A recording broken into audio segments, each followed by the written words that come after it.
Hello नमस्कार प्यारे साथियों, कैसे हैं आप सब। आई होप आप सब बहुत अच्छे होंगे और अपनी पढ़ाई कर रहे होंगे। इन दिनों हमारी एनसीईआरटी की क्लासें लगातार चल रही हैं, जिसमें इस समय हम क्लास 7 की एनसीईआरटी के डिस्कशन कर रहे हैं, जिसमें सामाजिक विज्ञान के ज्योग्राफी भूगोल का अध्ययन कर रहे हैं। भूगोल के अध्ययन में हम लोग आज चैप्टर नंबर 4 को पढ़ेंगे, जिसका चैप्टर का नाम है वायु।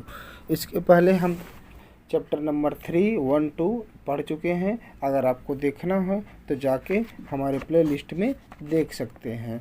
इसके पहले हम पढ़े थे कि हमारी पृथ्वी किस प्रकार से बदलती है, बदलते हुए परिदृश्य को हम लोग देखे थे। आइए आज शुरुआत करते हैं नए चैप्टर की, जिसका नाम है वायु। वायु इसमें सबसे पहले पढ़ना है, इसमें जो दिया है पहले थोड़ा सा मोटा मोटा समझते हैं कि वायु क्या होती है। देखिए, जैसे हमारी पूरी पृथ्वी है, तो पृथ्वी पर क्या होता है कि पृथ्वी ही एक ऐसा जो है ग्रह है ना, जहाँ पे वायु की संभावना है, सबसे ज़्यादा संभावना है, ऑक्सीजन की संभावना है। तो ये ऑक्सीजन जो है, ऑक्सीजन की होने की वजह से ही कहीं ना कहीं पृथ्वी का बैलेंस बना है। सोचिए, अगर हवा न रहे, वायु न रहे, तो क्या होगा। पृथ्वी दिन में कहीं बहुत ज़्यादा गर्म हो जाएगी, अत्यधिक हीट हो जाएगी, वहीं रात में एकदम बर्फ़ ढक जाएगी, तो क्या होगा, जीवन संभव नहीं रहेगा। इसी के कारण जो है वायु होने से पृथ्वी का संतुलन बना है। जैसे थोड़ा सा समझिए कि जो फैक्ट्रियां हैं, जिनसे जो कार्बन डाइऑक्साइड, जो O2 जो निकल रहा है, कहीं ना कहीं उसमें क्या होता है, उसकी वजह से जो है, जैसे सूर्य से जो रोशनी आ रही है, सूर्य से जो रोशनी आती है, तो उसकी वजह से अगर O2 अधिक मात्रा में रहेगा तो उससे क्या होगा, उससे ये होगा कि यहाँ पे ताप बढ़ता जाएगा। लेकिन अगर टेम्परेचर एक बराबर बनाना है तो ऑक्सीजन बहुत ही ज़रूरी है। इसी प्रकार से कुछ अध्ययन करते हैं इस चैप्टर में ना। इसमें सबसे पहले ये बताया गया है कि जो पृथ्वी के चारों ओर एक तरह से जो चादर बनी हुई है, वो किसकी चादर है, वो वायुमंडल की चादर है, जो पृथ्वी पर बनी हुई है, और जिससे जीवन यहाँ पर संभव है। जीवन संभव होने के लिए वायु का बहुत ही ज़रूरी है ना। जैसे सांस लेना है, हम जो वायु प्रदान करते हैं, जो सूर्य से खतरनाक किरणें पृथ्वी पर आती हैं, एक जैसे हमारी ओजोन परत है, वो परत क्या करती है कि जो सूर्य से खतरनाक किरणें आती हैं, जो धरती पर जो जीवों को हानि पहुँचाती हैं, तो वो किरणों को रोकने का काम भी कौन करता है, वायु ही करती है। वायु इससे हमारी सूर्य की खतरनाक किरणों से सुरक्षा करने का काम भी कौन करती है, ये जो हमारी वायु है वही है। यहाँ पे गर्मी और ठंडी का जो तापमान है, उसका भी कहीं ना कहीं वायु के द्वारा ही जो यहाँ पर तापमान जो है, एक निश्चित मात्रा में तापमान रहता है, चाहे न अधिक गर्मी न अधिक ठंडी, जैसे जीवन संभव रहे। उसी में कुछ बताया गया है इस पैराग्राफ में, और जिससे यह पृथ्वी रहने योग्य है। अब आगे बढ़ते हैं, इसमें क्या बताया गया है। इसमें बताया गया है वायुमंडल के संघटक। इसमें इसको थोड़ा देख लेते हैं, इसमें क्या दिया है, इसको पढ़ लेते हैं। दिया है, कार्बन डाइऑक्साइड वायुमंडल में फैलकर पृथ्वी से विकिरित ऊष्मा को पृथ्वी पर रोककर ग्रीन हाउस गैस प्रभाव करती है, इसलिए इसे ग्रीन हाउस गैस भी कहते हैं। तो इसमें वही बताया गया है कि जब O2 बढ़ेगा तो उससे क्या होगा, ठंडी बहुत ज़्यादा हो जाएगी। किंतु कारखानों एवं कार के धुएं से वायुमंडल में इसका स्तर बढ़ता है, तब इस ऊष्मा के द्वारा पृथ्वी का तापमान बढ़ता है। इसके मतलब ये है कि जो वायुमंडल, जो भी बता चुके हैं कि जो O2 है, O2 के बढ़ने से क्या होता है, जो सूर्य की गर्मी पृथ्वी पर आती है, सूर्य की, वो यहीं पर ज़्यादा से ज़्यादा रह जाती है, मतलब वापस नहीं रह पाती। तो इससे क्या होता है, लगातार कहीं ना कहीं गर्मी बढ़ जाती है, और तापमान बढ़ने को इसे क्या बोलेंगे, इसे भूमंडलीय ताप या ग्लोबल वार्मिंग कहेंगे। आगे और क्या दिया है, अभी और है। तापमान में इस वृद्धि के कारण पृथ्वी के सबसे ठंडे प्रदेश में जमी हुई बर्फ पिघलती है, और जिसके परिणाम स्वरूप समुद्र में जलस्तर, देखिए जब तापमान बढ़ेगा तो जो बर्फ़ है, ग्लेशियर वो पिघलेंगे, और पिघलने से क्या होगा कि जलस्तर बढ़ जाता है। बस ठीक है, इसमें इतना बहुत है, आगे बढ़ते हैं यहाँ तक। वायुमंडल संघटक, इसमें है कि जब हम वायु को सांस लेते हैं तो उसमें क्या होता है, अनेक गैसें जाती हैं। जब हम सांस लेते हैं तो अनेक गैसें जाती हैं। देखिए ये इसमें दिखाया भी गया है डायग्राम में कि जब सांस लेते हैं हम तो उसमें अनेक गैसें जाती हैं। सबसे ज़्यादा जो है किस मात्रा में इस धरती पर कोई गैस है तो वो है नाइट्रोजन। और नाइट्रोजन के बाद नाइट्रोजन हमारा 78% है, तो वहीं पर ऑक्सीजन कितना है, ऑक्सीजन 21% है। ऑक्सीजन के बाद अगर उसके बाद देखा जाए तो आर्गन, और आर्गन के बाद कार्बन डाइऑक्साइड, और उसके बाद जो अन्य गैसें हैं उनकी मात्रा इस डायग्राम में भी दिखाया गया है। Carbon dioxide, helium, ozone, argon जैसी कई गैसें हैं जो सिर्फ जो है इस धरती पर पाई जाती हैं। ठीक है ना। तो सबसे ज़्यादा नाइट्रोजन 78%, उसके बाद जो है ऑक्सीजन 21% और आर्गन 0.9%, वहीं कार्बन डाइऑक्साइड 0.03 पॉइंट। इस प्रकार से इनका क्रम है। इन गैसों के अलावा जैसे जैसे धूल हो गए, कण हो गए, ये भी सब हवा में मौजूद होते हैं। अभी इसको बताते हैं। और उसके बाद जिसमें वायु के विभिन्न संगठक होते हैं। इसमें चूंकि वायु का चैप्टर है तो वायु के बारे में पढ़ेंगे, तो इसमें थोड़ा सा यहाँ और देख लेते हैं, तब डिफिनेशन पे चलते हैं। नाइट्रोजन वायु में सर्वाधिक पाई जाती है, जैसा कि बताया गया है। हाँ, जब हम सांस लेते हैं तो फेफड़े में कुछ नाइट्रोजन भी चली जाती है। मतलब सांस लेने के द्वारा क्या होगा, जब सारी गैसें हैं तो सभी गैसें हमारे अंदर जाएंगी और फिर वो बाहर हो जाती है ना। पौधों के लिए अपने जीवन के लिए नाइट्रोजन की आवश्यकता बहुत होती है। देखिए पौधों को नाइट्रोजन की आवश्यकता तो बहुत होती है, लेकिन वह ऑक्सीजन से नहीं ले सकते। क्या पौधे नाइट्रोजन जो है पौधों से लेते हैं? जी नहीं, पौधे जो है नाइट्रोजन जो है कैसे, जमीन से लेते हैं, यहाँ से। हाँ, ये वायु से नाइट्रोजन नहीं ले पाते, मृदा से लेते हैं। पौधे जो है नाइट्रोजन जो लेते हैं किससे लेते हैं? जमीन से लेते हैं। हाँ, और इसके फलस्वरूप नाइट्रोजन उसे प्राप्त हो जाता है। इससे पौधे इसका प्रयोग आसानी से करते हैं। ठीक। ऑक्सीजन वायु में मिलने वाली दूसरी गैस है। ऑक्सीजन जो है दूसरे नंबर पर सबसे बड़ी गैस है। यह मनुष्य और सभी जीवों के लिए ऑक्सीजन बहुत ही महत्वपूर्ण होती है ना। जो पादप हो गए, पौधे हो गए, वो प्रकाश संश्लेषण के द्वारा ऑक्सीजन उत्पादन करते हैं। जैसा कि आप जानते हैं कि मनुष्य जो ऑक्सीजन ग्रहण करता है और कार्बन डाइऑक्साइड बाहर निकलता है, तो अब पौधे क्या करते हैं? उसी का जस्ट उल्टा करते हैं। अगर पौधे भी ऐसा करने लगे तब तो हो गया, राम नाम सत्य है। लेकिन ऐसा नहीं है, पौधे जस्ट उल्टा करते हैं, वो कार्बन डाइऑक्साइड लेते हैं और वहीं पे उसका ऑक्सीजन को देते हैं। इस प्रकार वायु में ऑक्सीजन की मात्रा समान बनी रहती है और वृक्ष काटते हैं, जिससे वृक्ष काटने से इसीलिए कहा जाता है कि वृक्ष नहीं काटना चाहिए, क्योंकि वृक्ष हमारे लिए बहुत ही संतुलन है। हालांकि ये बातें सभी को पता नहीं है, या जो जानते भी हैं तो सिर्फ जानते हैं, उस बात पे काम कोई नहीं करना चाहता।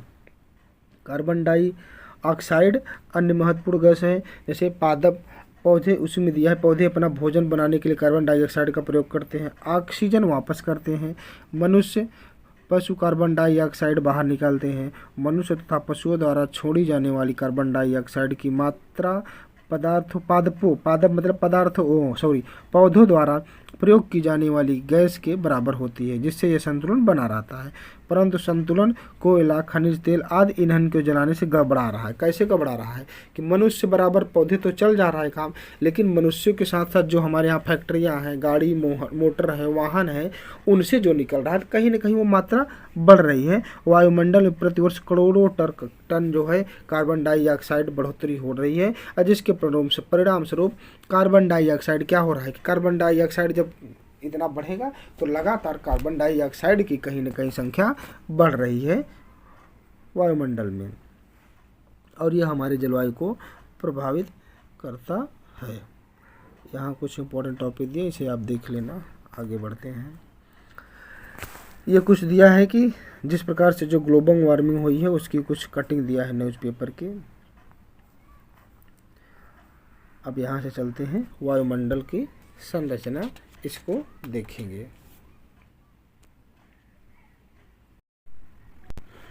अब देखेंगे वायुमंडल की संरचना। इसमें ये देखेंगे कि जो पृथ्वी से लेके पूरे जो हमारी वायुमंडल की जो परतें हैं उसको किस प्रकार से बांटा गया है, इसके बारे में अध्ययन करेंगे वायुमंडल के परतों में। तो चलिए ये शुरुआत करते हैं। देखा जाए, वैसे अगर देखा जाए तो जो हमारी पूरी वायुमंडल है इसे 5 परतों में बांटा गया है, जो कि पहली परत कहाँ, पृथ्वी है, जो हमारा वायुमंडल है जहाँ पे जीवन है, यहाँ से शुरुआत होती है और धीरे धीरे ये ऊपर बढ़ती जाती है। जो पहली परत है उसे सबसे नीचे से चलेंगे, नीचे से स्टार्ट करेंगे, नीचे से स्टार्ट करेंगे। तो जो पहली परत हमारी रहेगी, नीचे से स्टार्ट करेंगे तो पहली परत हो जाएगी हमारी क्षोभ मंडल, दूसरा समताप मंडल, मध्य मंडल, वायुमंडल या वायुमंडल और बहिर्मंडल। ये इस प्रकार से बांटा गया है। तो जैसे क्षोभ मंडल की बात करेंगे, अब सबसे पहले बात करते हैं क्षोभ मंडल की। क्षोभ मंडल क्या है? क्षोभ मंडल होता है जिसमें हमारा जीवन सब संभव है, जिसमें जो है जहाँ से सबसे ज़्यादा बड़ी मात्रा में ऑक्सीजन होती है। जैसे मौसम संबंधी जो घटनाएं होती हैं, जो मौसमी बारिश होती है, कुहरा होती है, ये सब ओला, ये सब किस में होती है? ये सारी घटनाएं क्षोभ मंडल में होती हैं, सारी घटनाएँ।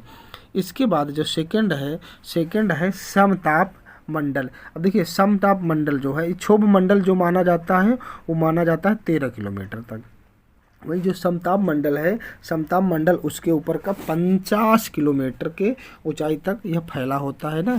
और यहाँ पर देखिएंगे तो जो बादल होते हैं, बादल हो गए, मौसम संबंधी घटनाएं, इन सब से एकदम अनभिज्ञ रहता है, मतलब इसमें ऐसी कोई घटनाएं नहीं होती है ना। और जिसके फलस्वरूप क्या होता है, यहाँ पे हेलीकॉप्टर जो होती हैं, जैसे जहाज़ें जो होती हैं, वो मौसम के प्रभाव उन पर नहीं डालता। क्यों? क्योंकि वो मौसम का जहाँ तक प्रभाव है, क्षोभ मंडल है, उसके ऊपर से समताप मंडल में उड़ते हैं, इसलिए यह एक महत्वपूर्ण होता है। ऐसे में जो सबसे महत्वपूर्ण एक गैस की लेयर पाई जाती है, जैसे ओजोन गैस कहते हैं। ओजोन गैस की परत होती है और इसका काम क्या है, आप जानते हैं कि जो सूर्य से खतरनाक किरणें हमारी पृथ्वी पर आकर कैंसर जैसी भी भयंकर बीमारियों को जन्म देती है, उनको रोकती है। तो ये हो जाएगा समताप मंडल हो जाएगा, 50 किलोमीटर तक फैला है और इसमें मौसम संबंधी घटनाएं नहीं होती। यह हवाई जहाज, वायुयान के लिए सबसे अच्छी परत मानी जाती है। इसके बाद आगे बढ़ते हैं और आगे देखते हैं मध्य मंडल को देखेंगे। मध्य मंडल में क्या होता है कि यहाँ पर वायुमंडल की यह तीसरी परत है। यह समताप मंडल के ठीक ऊपर होती है, मतलब लगातार है तो तीसरे नंबर पर रहेगी, जिसकी ऊंचाई लगभग 80 किलोमीटर तक होती है ना। और जिसे अंतरिक्ष में प्रवेश करने वाले उल्कापिंड इस परत में आने पर जल जाते हैं। होता यह है कि मान लीजिए पृथ्वी है ना, तो जब कोई भी उल्कापिंड चलते हैं, यहाँ से आते हैं, तो जैसे ही ये रफ्तार पे आते हैं, स्पीड अपनी पकड़ते हैं, तो इसमें इतनी ज़्यादा स्पीड और घर्षण होता है, जिसकी वजह से इसमें इतना ज़्यादा ज्वाला उत्पन्न होती है कि यहाँ पर आने पर यह नष्ट हो जाते हैं। और हो सकता है कभी कभार कुछ टुकड़े पृथ्वी पर आए, नहीं तो यहीं पे नष्ट हो जाते हैं।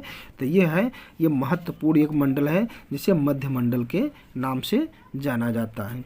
इसके बाद है वायुमंडल, और पृथ्वी का यह वायुमंडल का चौथा परत है। यह 80 से 400 किलोमीटर तक 80 से 400 किलोमीटर तक फैला होता है। इसमें क्या होता है कि इसमें जो प्रमुख उपग्रह, जैसे रेडियो से संबंधित, मौसम से संबंधित जो चीज़ें प्रक्षेपित किए जाते हैं, इसी मंडल में रखे जाते हैं। एक बार इसको देख लेते हैं, इसका जो डायग्राम है। देखिए सबसे पहले जैसे क्षोभ मंडल दिया है, क्षोभ मंडल के बाद है समताप मंडल, समताप मंडल के बाद मध्य मंडल, मध्य मंडल के बाद वायुमंडल, वायुमंडल के बाद बहिर्मंडल। अब हम पढ़ेंगे लास्ट और अंतिम मंडल, जिसे बहिर्मंडल कहते हैं। इसमें क्या होता है, इसमें ये बताया गया है कि इसके रेडियो वाला हो गया, हाँ ये हो गया बहिर्मंडल। यह सबसे ऊपरी परत होती है, मतलब यह वायुमंडल का सबसे ऊपरी परत होती है ना। वायु की यह पतली परत होती है, हल्की गैसें हीलियम एवं हाइड्रोजन यहीं से अंतरिक्ष में तैरते हैं। मतलब यहाँ पर क्या ऑक्सीजन की संख्या क्या हो जाती है, धीरे धीरे शून्य हो जाती है यहाँ पर। तो यहाँ पे सबसे ज़्यादा अगर देखा जाए, सबसे ऊपरी परत में कौन सी गैसें होती हैं, हीलियम एवं हाइड्रोजन यहीं से अंतरिक्ष में तैरते रहते हैं। ये हो गई वायुमंडल की परत और परत में प्रमुख गैसें। अब देखते हैं अगला टॉपिक, जिसका मतलब है, जिसका जो है मौसम एवं जलवायु। आइए इसको देखते हैं, मौसम एवं जलवायु को। इसमें क्या है, मौसम का यह होता है कि जैसे मान लीजिए हमारी वायुमंडल में जैसे कहीं पर अगर अधिक गर्मी पड़ रही है तो वहाँ से वायु क्या होगी, वायु ऊपर जाएगी। और ऊपर जब जाएगी, देखिए वायु क्या होता है, पृथ्वी पर जो वायु है अगर वो गर्म होती है तो गर्म होने के साथ साथ ऊपर चली जाती है, मतलब गर्म होने पर हल्की होती है। और जैसे ही वो हल्की होने पर ऊपर जाएगी तो उसके स्थान पर अगल बगल जो फैली गैसें हैं वो ठंडी गैसें वहाँ पे जाएंगी। अच्छा, जो ऊपर जाएगी तो अपने साथ सिर्फ वायु नहीं जाएगी, अपने साथ धूल, मिट्टी, कण और वहाँ पे जो पानी एक तरह से जो वाष्प बन के जाता है वो भी जाता है। और वही ऊपर जाकर के पानी धीरे धीरे जमने लगता है और ठंडा हो जाता है। और ठंडा होने के बाद वही जब धीरे धीरे बूंदें बन जाती हैं तो बारिश का रूप लेता है। आगे समझेंगे। इसमें मौसम एवं जलवायु के बारे में दिया है, इसको थोड़ा सा देखते हैं कि जब धूप निकली रहती है तो मौसम साफ़ होगा, एकदम साफ़ रहेगा ना। और उसके बाद देखा जाए यदि हमारे शरीर में, मस्तिष्क में उसके स्पीकर को महसूस करें तो मौसम इसके नियंत्रण में बटनों को छोड़ता रहता है। ये मतलब एक क्या होता है, अनुमान लगाने वाला जो काम होता है ना। अगर अनुमान लगाएं तो देख के मौसम को बता सकते हैं कि आज मौसम ख़राब है या बारिश होने वाली है या कुछ धुआं चल रही है या आंधी तूफान आने वाला। ये एक तरह से अनुमान लगाने की बात कर रहा है। नाटकीय रूप से दिन प्रतिदिन बदलता रहता है। दीर्घकाल में किसी स्थान पर मौसम उस स्थान की जलवायु बनाता है। देखिए जिस समय मौसम, जैसे आप किसी के मुंह सुनेंगे ना आज मौसम सही नहीं है, बारिश होने वाली है, तो वहाँ पे जो मौसम का एक अनुमान लगाया जाता है उसी को औसत मौसम या जलवायु कहते हैं। इसी में बात किया गया है। अब थोड़ा सा आगे बढ़ते हैं। एक चीज़ इम्पोर्टेंट ये भी रखना या जानकारी रखना है कि पृथ्वी पर जो सूर्य की रोशनी आती है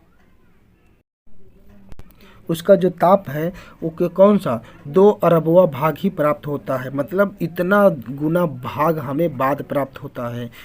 ये आप कल्पना कर सकते हैं। अब आगे बढ़ते हैं। आगे देखते हैं तापमान। देखिए तापमान क्या होता है कि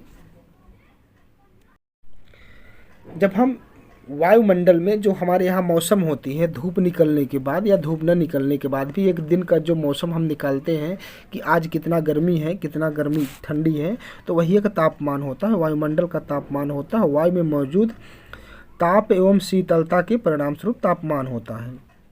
वायुमंडल का तापमान केवल दिन और रात में ही नहीं बदलता बल्कि ऋतुओं के अनुसार भी बदलता है।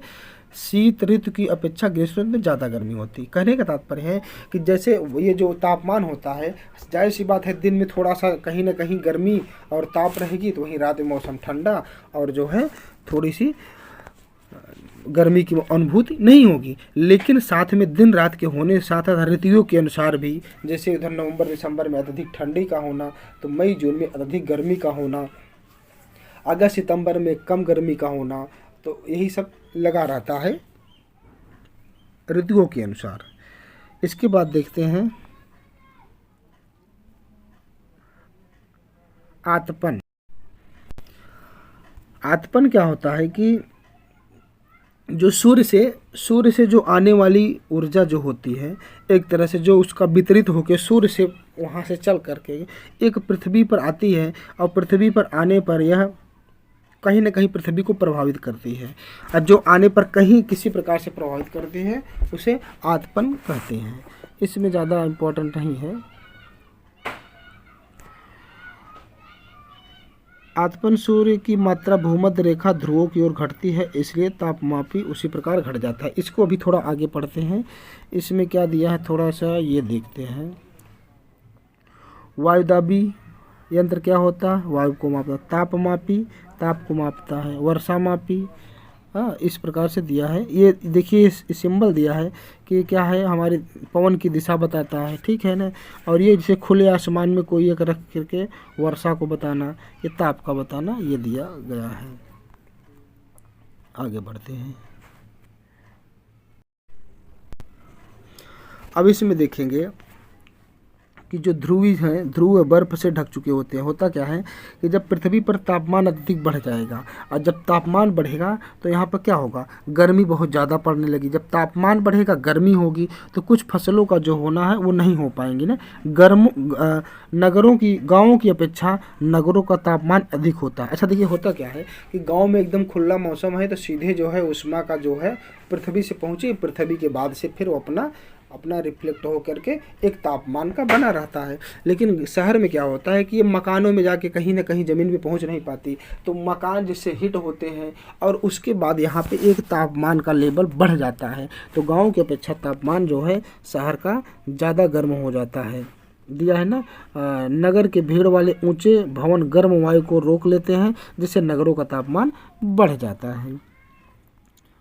अब देखते हैं वायु दाब।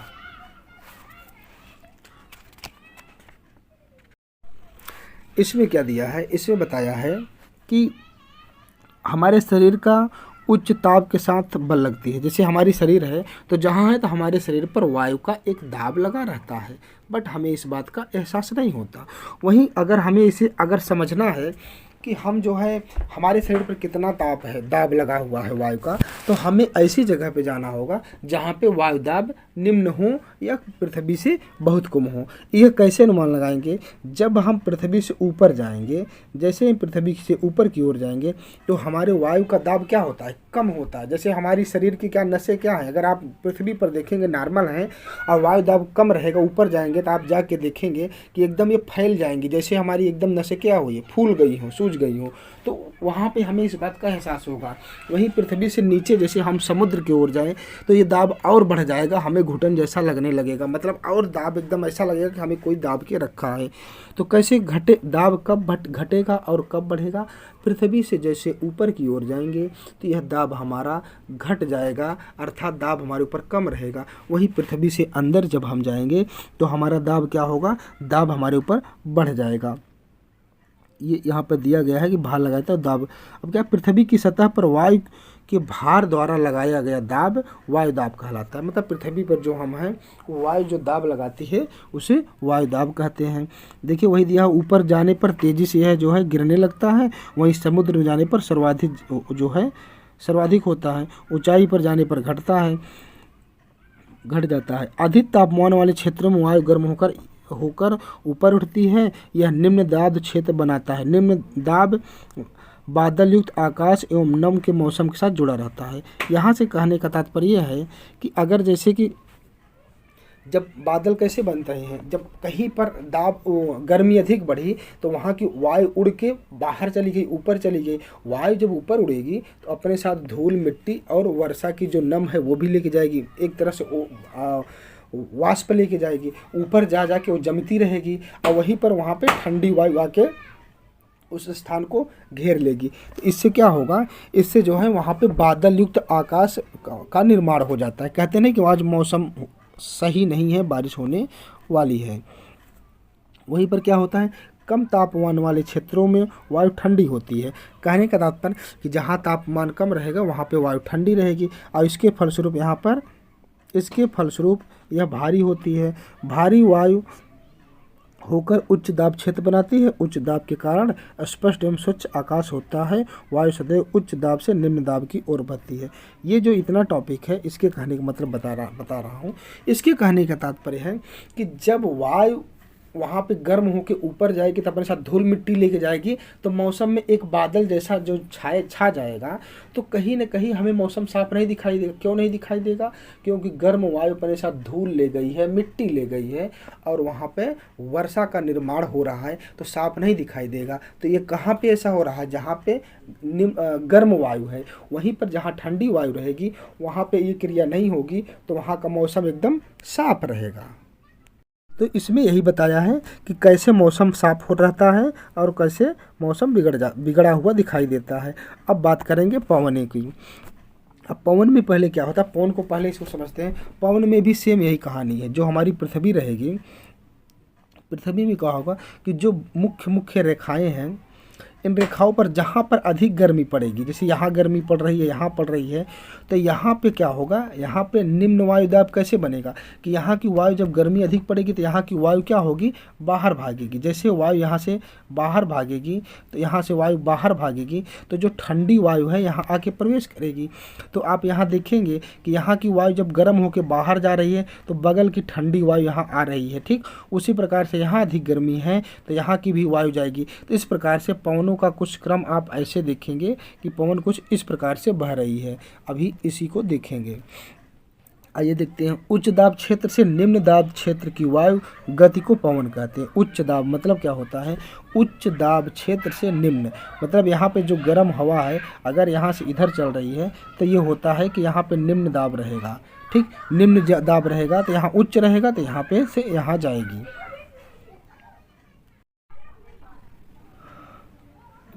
पवन को काम करते देख सकते हैं। जब यह सड़क पर गिरी पत्तियों को उड़ाती है, तूफान के पेड़ों को उखाड़ देती है। कभी कभार जब पवन धीरे बहती है तो आप इसके साथ अपने साथ क्या महीन धूल कण उड़ते आपने देखा ही होगा।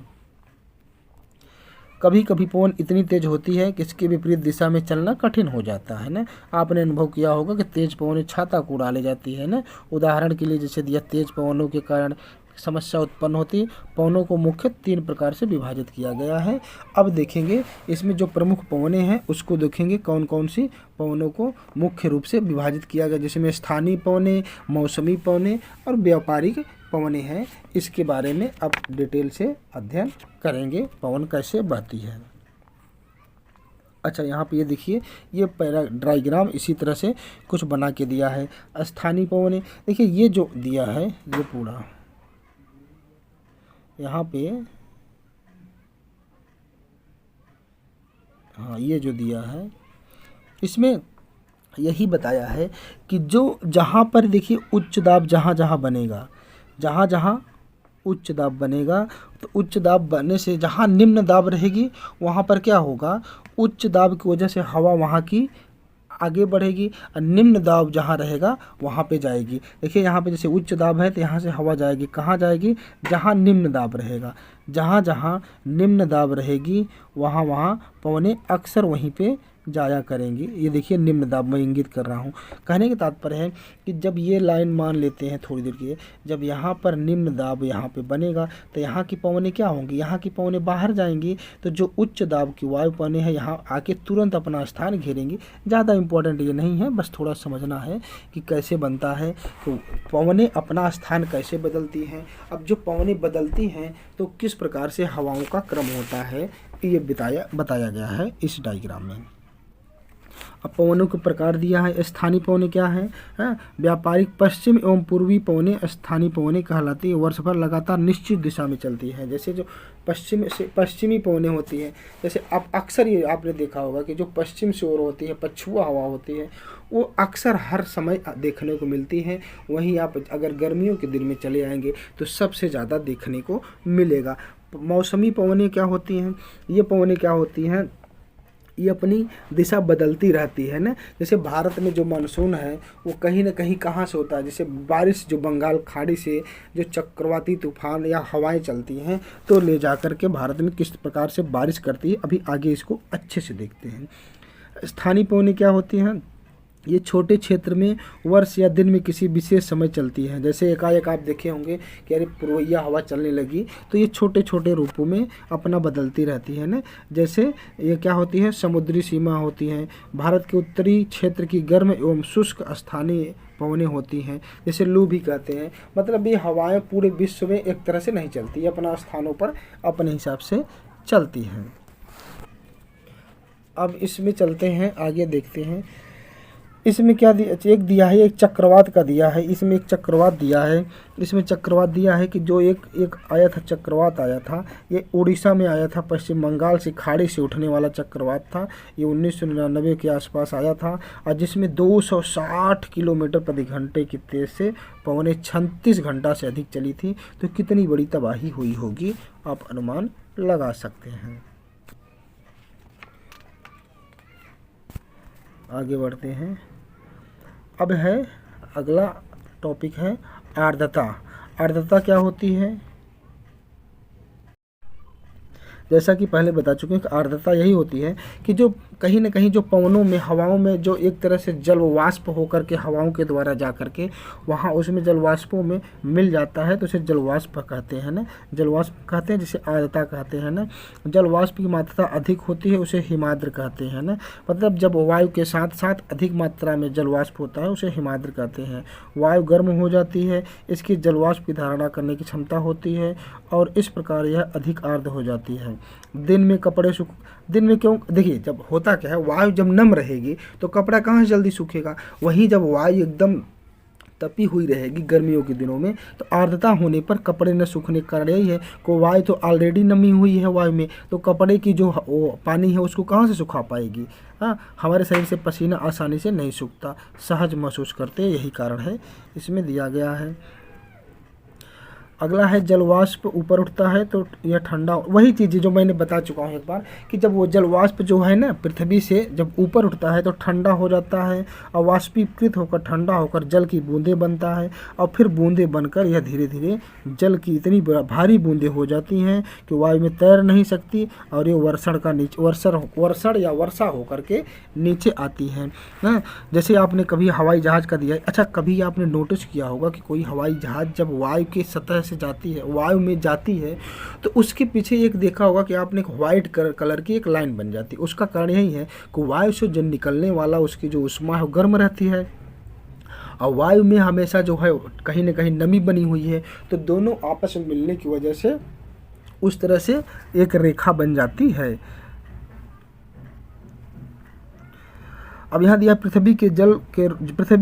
पृथ्वी पर जल के रूप में गिरने वाली वर्षा कहलाती है। मतलब पृथ्वी से जा कर के वहाँ पे ठंडी होके बूंदें बन के फिर बरसना वर्षा कहलाती है ना। ज़्यादातर भूमि जल वर्षा जल से ही प्राप्त होती है, ज़्यादातर भूमि को वर्षा को जल से ही प्राप्त होती है। पौधे जल संरक्षण में मदद करते हैं ना।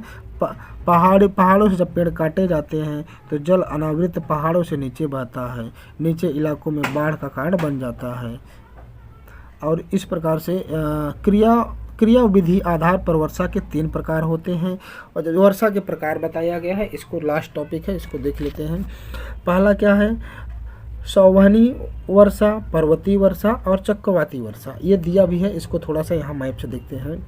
संवहनी वर्षा क्या होती है, संवहनी वर्षा ये होती है कि यहाँ से जो गर्म वायु के द्वारा जो नमी ऊपर जाती है फिर यहाँ पे ठंडा होकर के यहाँ से ठंडा होकर के फिर यहीं बरस जाती है, तो ये संवहनी वर्षा।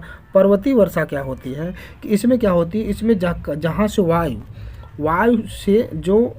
वायु के द्वारा जो नमी ऊपर जाती है तो ये फिर हवाओं के द्वारा ये बहा के कहीं और ले जाती है और जब पर्वतों से यहाँ पे टकराती है तब वर्षा होती है, जैसे पर्वतीय वर्षा कहते हैं। और चक्रवाती वर्षा क्या होती है, जैसे कि यहाँ से देखिए गर्म वायु के द्वारा नमी ऊपर जाती है और वर्षा बनती है और फिर जैसे इसमें ठंडी वायु आके मिलती है तो ये ऐसे चलती रहती है, चक्रवाती कहते हैं कि गर्म वायु से फिर ठंडी वायु से गर्म वायु, ये चक्रवाती वर्षा कहलाती है। ये है 2 लाइन और बचा है लास्ट का। पौधे तथा जीव जंतुओं के जीवित रहने के लिए वर्षा जरूरी है, बिल्कुल जरूरी है। धरातल पर जल प्रदान होता है, वर्षा कम हो तो जल की कमी हो जाती है। इसके विपरीत अगर अधिक वर्षा होगी तो बाढ़ आ जाती है, जिसे अतिवृष्टि और अनावृष्टि भी कहते हैं। अत्यधिक वर्षा का अधिक वर्षा का होना, अनावृष्टि वर्षा का न होना या सूखा पड़ जाना होता है। ये आज का चैप्टर यहाँ से ख़त्म हुआ। इसमें कुछ क्वेश्चन आंसर अगर आपको देखना हो तो देख सकते हो। वायुमंडल क्या है, वायु के मंडल चारों ओर जो परतें बनी उसे वायुमंडल कहते हैं। वायुमंडल का अधिकतर भाग किन 2 गैसों से बना होता है, तो आपने ये देख लिया है कि जो वायुमंडल का सबसे अधिक भाग है उसमें 78% नाइट्रोजन होता है और 21% ऑक्सीजन होता है। अगला है वायुमंडल में कौन सी गैसें हरित, ये एक सारी क्वेश्चन है, इसके बाद आप देख लेना। मौसम किसे कहते हैं, वर्षा 3 प्रकार की होती है, अभी जो हमने बताया, संवहनी वर्षा, पर्वतीय वर्षा, चक्रवाती वर्षा हो गई। हाँ, वायुदाब क्या होता है ये देख लेना। क्वेश्चन आंसर अगर आपको देखना है सब, इसमें थोड़ा सा देखते हैं क्या है। सबसे ज़्यादा निम्नलिखित में कौन सी गैसें हमें सूर्य से हानिकारक किरणों से बताती है, आपको पता है कौन सा हो जाएगा, ओजोन हो जाएगा। हाँ, वायुमंडल की सबसे महत्वपूर्ण परत क्या होती है, ये होती है क्षुमंडल होती है। वायुमंडल की निम्न परतों में कौन सी बादल विहीन होती है, तो आपको पता है ये समताप मंडल हो गया। वायुमंडल की परतों में जब हम ऊपर जाते हैं तो वायुदाब घटता है, बढ़ता है, घटता है भाई, घटता है। ठीक, जब वृष्टि तरल रूप में पृथ्वी पर आती है तो उसे हम क्या कहेंगे, जब वृष्टि वही आती है जो बादल जो हवा के सहारे उड़ के गई है वर्षा कहलाएगी। तो ये हो गई, इसको आप देख लीजिएगा, इधर मिलाने वाला है। तो ठीक, आज की क्लास ये ख़त्म करते हैं। आज का चैप्टर थोड़ा लंबा हो गया। आई होप आपको ये वीडियो पसंद आया होगा तो लाइक शेयर सब्सक्राइब जरूर करिएगा। आज के लिए बस इतना ही, मिलते हैं अगले दिन नेक्स्ट वीडियो में। तब तक के लिए धन्यवाद।